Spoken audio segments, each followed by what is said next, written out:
कुछ यादें जब बरबसी किसी न किसी बहाने यूं ही सामने आ जाएं, तो आंखों में नमी ले आती हैं। तस्वीर बचपन की और याद बिछड़ चुके पिता की, तो दिल की हूक बताने के लिए आंसू ही काफी होते हैं। ये तस्वीर है इकरा हसन की, अपने अब्बा अपने वालिद साहब के साथ। शायद कश्मीर या किसी हिल स्टेशन की है। कैराना की मौजूदा सांसद इकरा हसन तब छोटी थी और उनके पिता बहुत बड़े लीडर। गुलाबी ड्रेस में छोटी इकरा अपने पापा अपने अब्बू के साथ बेहद खुश और सुकून से नजर आ रही हैं।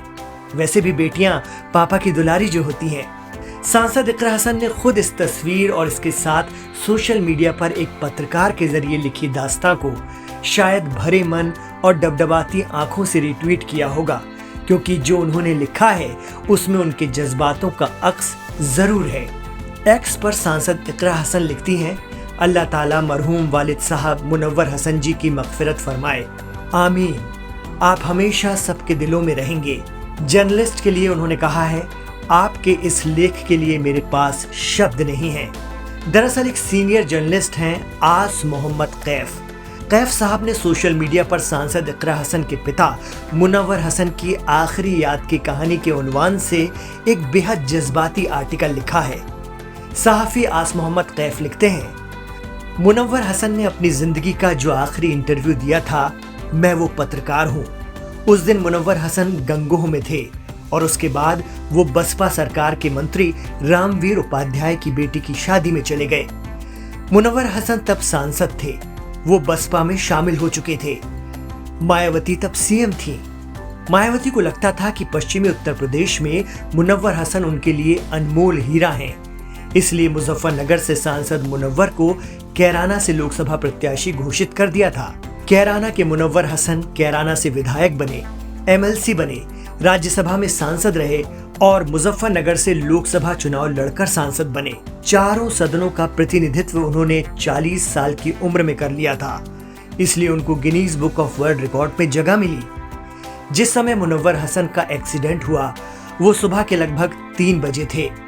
सुबह लगभग 4 बजे मुझे मुजफ्फरनगर के एक पत्रकार का फोन आया। उस समय मैं सहारनपुर के एक दैनिक अखबार में ब्यूरो चीफ था। सुबह 4 बजे की ये कॉल मुजफ्फरनगर के एक पत्रकार की थी। उन्होंने कहा कि मुनव्वर हसन की एक्सीडेंट में मौत हो गई। मैंने कहा, ये मजाक का वक्त नहीं है। उन्होंने कहा, सही बात है। मैं इसी दिन शाम में छुट्टी आया था, सीधे कैराना के लिए भागा। कैराना में मातम था। एक दुकान खुली नहीं थी, हर चेहरे पर उदासी थी। महिलाओं का रुदन सड़कों पर भी था। सड़कों के दोनों तरफ रस्सी बांधी जा रही थी। ये दूरी 3 किलोमीटर से ज्यादा थी। सूचना थी कि मुख्यमंत्री मायावती आ रही हैं। हम पत्रकारों के लिए जो सीएम मायावती की राजनीति पर लिखते थे, ये उनकी बहुत बड़ी बात समझी जा रही थी। मुनव्वर हसन कैराना के अपने पुश्तैनी घर में रहते थे। ये घर कोई महल नहीं है, कोई भव्यता नहीं है, एक बिल्कुल सामान्य मकान है। इस घर के बाहर एक बड़े से बरगद के पेड़ के नीचे एक बैठक है। इसे कलस्यान चौपाल कहते हैं। जब हम मुनव्वर हसन के घर पहुंचे, इन्हें सब वहां एमपी साहब कहते थे, तो मुझे एक आश्चर्य हुआ। यहाँ चौपाल पर चौधरी महेंद्र सिंह टिकैत और दिवंगत हुकुम सिंह बैठे हुए थे। हुकुम सिंह रो रहे थे और चौधरी टिकैत उन्हें दिलासा दे रहे थे। मुनव्वर हसन ने अपने पहले चुनाव में हुकुम सिंह को हराया था। रिश्ते में हुकुम सिंह मुनव्वर हसन के दादा लगते थे। हुकुम सिंह भाजपा की राजनीति करते थे और मुनव्वर हसन सपा की, मगर दोनों में प्यार बहुत था। आमने सामने लड़ते भी थे, मगर सम्मान बहुत करते थे। मायावती जी आई। 3 किलोमीटर तक पैर रखने की जगह नहीं थी। 1 लाख से ज्यादा आदमी कैराना में आ गया था। यही मायावती ने तबुस्सम मुनव्वर के सिर पर हाथ रखकर उन्हें प्रत्याशी बना दिया। 2009 में चुनाव जीतकर मुनव्वर हसन की पत्नी तबुस्सम सांसद बन गईं। उनके जनाजे की नमाज में मेरे साथ काजी रशीद मसूद साहब खड़े हुए थे। ये मेरे लिए आश्चर्यजनक था, क्योंकि इसी सप्ताह में मसूद और हसन परिवार में काफी विवाद हो गया था। हालांकि ये देखकर मेरी नजर में काजी रशीद मसूद साहब की इज्जत बढ़ गई।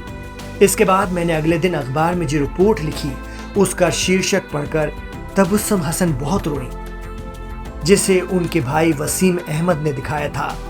ये शीर्षक था, अब किसी को कुछ नहीं कहेगा मुनव्वर। मुनव्वर हसन पूरी तरह से जनता के नेता थे, एकदम जमीनी, पूरी तरह से गैर सांप्रदायिक, जनता के काम कराने के लिए तत्पर, दबंग और बेबाक। उनके बहुत सारे किस्से मशहूर हैं। जब वो जनहित के लिए अधिकारियों से भिड़ गए, वो मुलायम सिंह यादव जी की आंख के दुलारे थे। कई बार वो जिद करके मुलायम सिंह जी से लड़ जाते थे। जब उनका उरूज था तो आजम खान और रशीद मसूद दोनों उनके कद से विचलित रहते थे। मुनव्वर हसन के समर्थकों में एक टीस हमेशा रही कि वो कभी मंत्री नहीं बन पाए। आज मुनव्वर हसन की पत्नी 2 बार सांसद बन चुकी हैं, बेटा विधायक है और बेटी सांसद है। आज मुनव्वर हसन उन्हें देखकर बहुत खुश होते। मुनव्वर हसन के दोनों बच्चों की पढ़ाई घर से बाहर हुई है। इस तस्वीर में इकरा हसन है। इकरा हसन 5 साल की उम्र में दिल्ली हॉस्टल चली गई थी। मुनव्वर हसन के बेटे एमएलए नाहिद हसन देहरादून चले गए। बड़े हुए तो इकरा हसन लंदन और नाहिद हसन ऑस्ट्रेलिया पढ़ने गए। मुनव्वर हसन के आखिरी वक्त में दोनों बच्चे उनके पास नहीं थे। इस इलाके को आज भी दूसरा मुनव्वर नहीं मिला है। अल्लाह उन्हें मगफिरत अता फरमाए। आज मोहम्मद साहब के इस आर्टिकल को पढ़कर और पिता के साथ अपनी तस्वीर को देखकर अपने सबसे अच्छे वक्त की यादों में खोई इकरा हसन ने उनका शुक्रिया अदा किया है। गौरतलब है कि इस बार कैराना से सांसद चुनी गई इकरा हसन संसद से लेकर अवाम और मीडिया में खासी सुर्खियों में रहती हैं। समाजवादी पार्टी के टिकट पर जीतकर अपने बेबाक अंदाज, शानदार तकरीरों और एक पढ़े लिखे लीडर की छवि में इकरा को हर कोई पसंद कर रहा है। यहाँ तक कि अपोजिशन की तरफ से भी उन्हें भरपूर सराहना और हौसला अफजाई मिली है। लोग भी मानते हैं कि एक जमीनी नेता की ज़हीन बेटी यूपी और देश की एक मजबूत लीडर बनेंगी।